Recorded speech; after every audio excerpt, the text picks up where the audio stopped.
Hello and welcome to the preview of our new series designed to ramp up your enjoyment of riding by being safer and smoother. We're going to help you get more out of your motorcycling. But don't worry, it won't be me. We've got a proper pro lined up.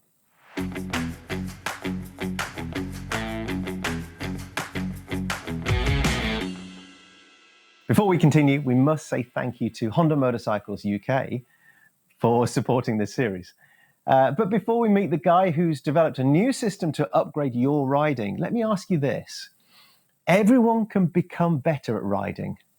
If not, then why do the world's greatest racers still need rider coaches? I mean, Rossi, Marquez, Bagnaia, they all rely on information, data, advice to raise their game.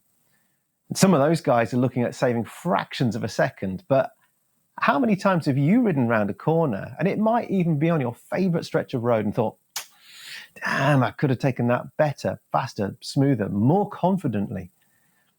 Our new series is therefore going to be called Better Riding, and it's got an emphasis on making rider training aspirational. Here's another question. Once David Beckham realized he could kick a ball rather well, did he stop practicing? Or when Jimi Hendrix strummed his first chord, did he put the guitar down? No. Because they and billions of other people around the world who enjoy hobbies, they keep practicing to get better and better. But do we as motorcyclists focus on practicing the right things? Or do we think that with experience comes greatness? So allow me to introduce a rather lovely chap. And the only reason why he's not here in the studio sitting next to me is that he's 10,000 miles away on the other side of the planet. He's an Aussie-based expat who's raced at international level. He's worked as an engineer in the MotoGP paddock. He studied psychology and set up a rider academy back in 2000.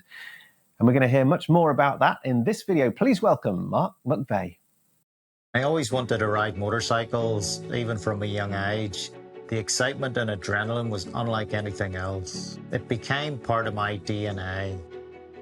But when I lost my best mate Davey in a road accident, and after a few crashes myself, I realized I would be next.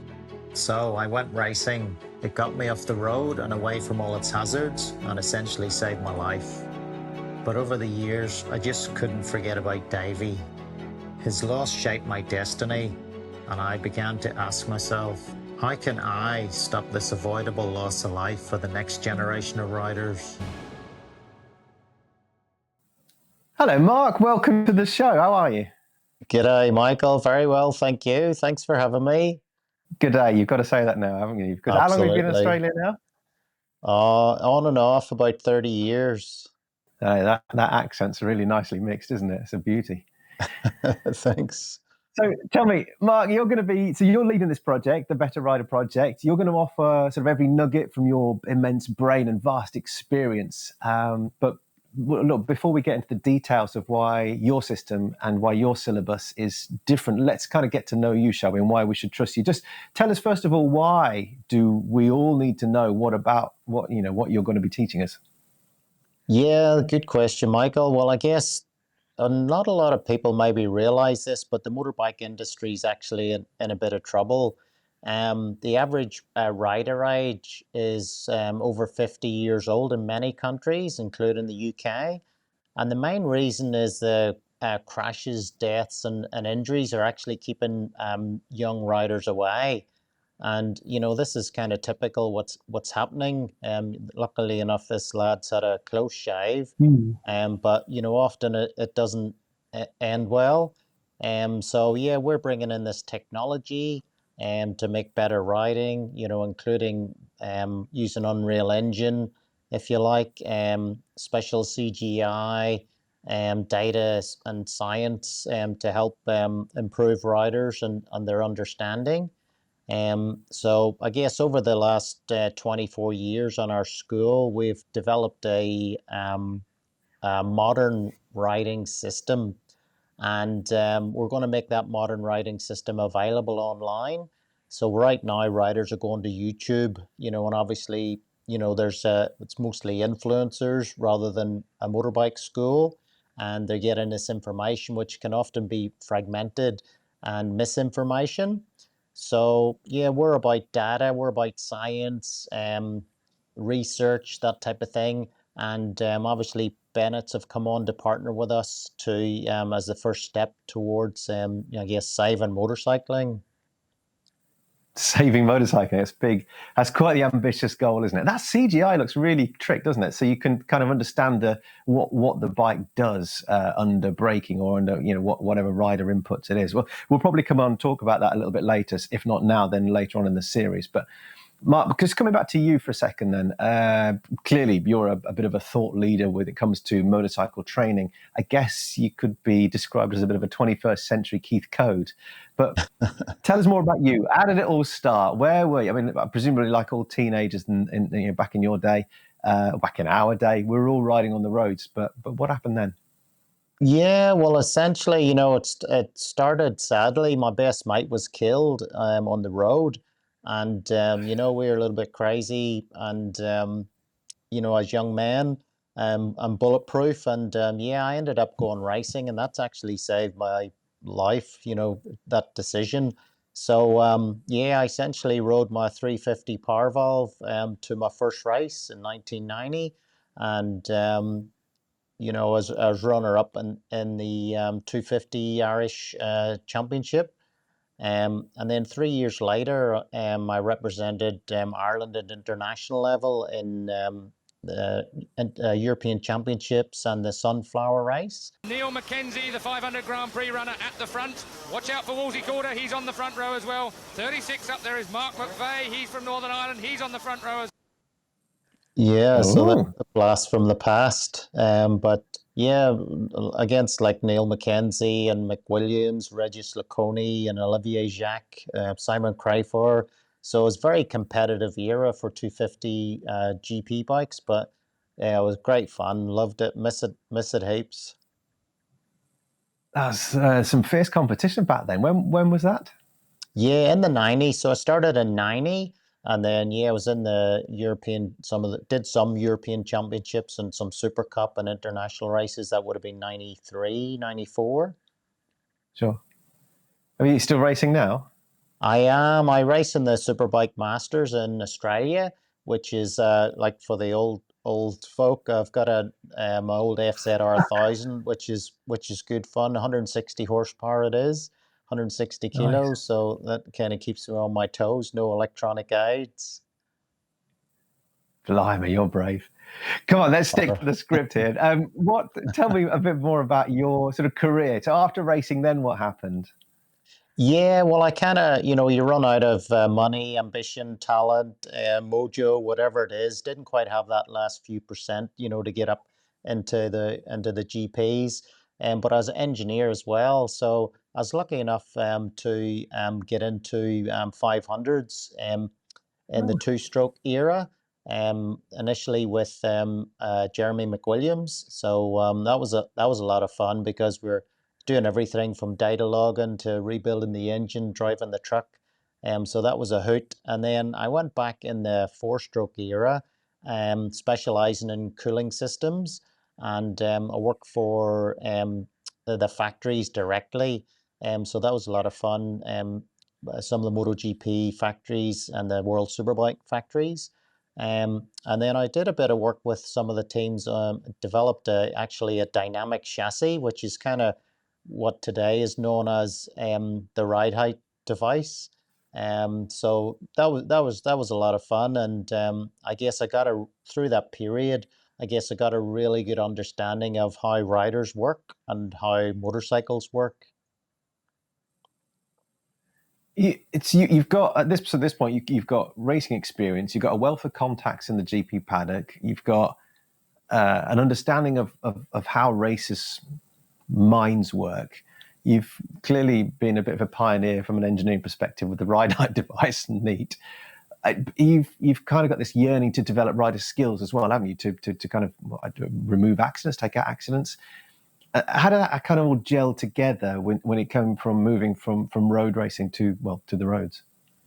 Yeah, good question. I guess started looking at a bit of psychology really to understand, riders, how their brain worked, if you like, and also how my brain worked.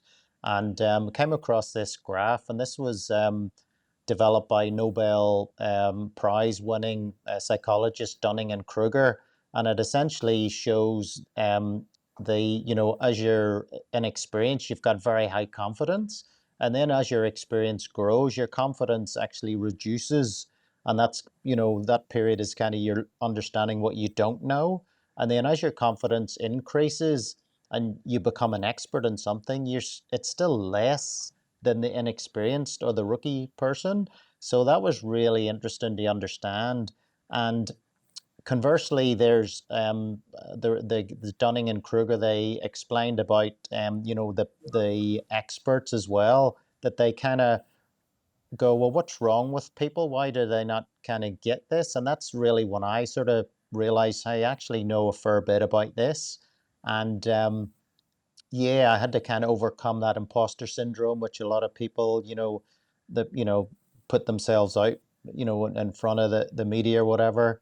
And I came across this autonomy, mastery, and purpose, if you like, which was really Hmm. important. And I decided to, use my knowledge to try and help motorbike riders, save their lives, essentially. How you set up a school, didn't you? But do you just? I mean, in terms of your students, did they think, oh, this bloke knows what he's talking about? Do you become a rider trainer just because you say that you're a rider trainer? Do you need qualifications? How does that evolve? Yeah, listen, anybody can become a rider trainer, I guess, unless you're doing the licensing. You've got to go through some basic qualifications, which are quite rudimentary. We really focused on post-license training, and I guess when I looked at what was out there, and then I looked at my experience in riding and engineering, understanding riders, the psychology and motorbike dynamics. There were, the training that was around was very rudimentary. Um, so yeah, we actually started training kids at the school. So that was a lot of fun. And it was when we were training those kids, we needed more money to support that program, and we started training road riders. And that's really when we discovered, the kind of what we call the three pillars of skill, craft, and mind. That's essentially, that's what you need to be able to ride a bike well and safely, and have fun as well. And the skill kind of element is, about the machine control. So how closely can you kind of match the performance of your bike and the tire? And then the craft is kind of the road craft, that sort of predictive, riding, awareness, hazard awareness, that type of thing. And then the mind was, nobody was really doing anything on the mind. And that's really like your attitude to, improving, that continuous improvement mindset, doing the right thing in the spirit of the law, and not being pulling wheelies outside of school, that type of thing. So yeah, we developed the junior program to start off with, and that got accredited by Dorna. So that was pretty exciting, and Right. Dorna supported this year, and we've literally got hundreds of racers that have gone on to compete internationally, and even today in Moto3, we've got Joel Kelso and Jacob Rolston, and then in Moto2, we've got Senna Aegis as well. So although the road or the racing stuff is kind of more fun, it's not really our main focus. It's kind of the fun side. It's more the road riders now where we're focusing on. Okay, so Mark, so sort of taking that interpretation or taking that detail and moving it into, away from the racetrack onto the roads. A lot of people talk about this sort of 10,000 hours as a sort of a finite amount of time to become an expert. I don't use these inverted commas that often, but is that the case here in motorcycling? Because it doesn't take us very long, does it, in terms of hours to get a license? But how much of an expert do we become if we practice the right thing for 10,000 hours? Yeah, no, it's a good point, Michael. I think it was Malcolm Gladwell in his book Outliers, spoke about the 10,000 hours and that's of deliberate practice. So you're, by a coach or a trainer, not with your mates, to become an expert. And, that does take a long time. If you did 8 hours a day, 5 days a week, it would take you 5 years to get 10,000 hours. So it is very significant. Um, and then if you think about, getting your license, that takes about 20 hours, which is just a couple, not even 1% of what's needed for mastery. And then during the licensing phase, your ability is actually measured by a human again. So, that kind of brings a bit of doubt into the equation as well.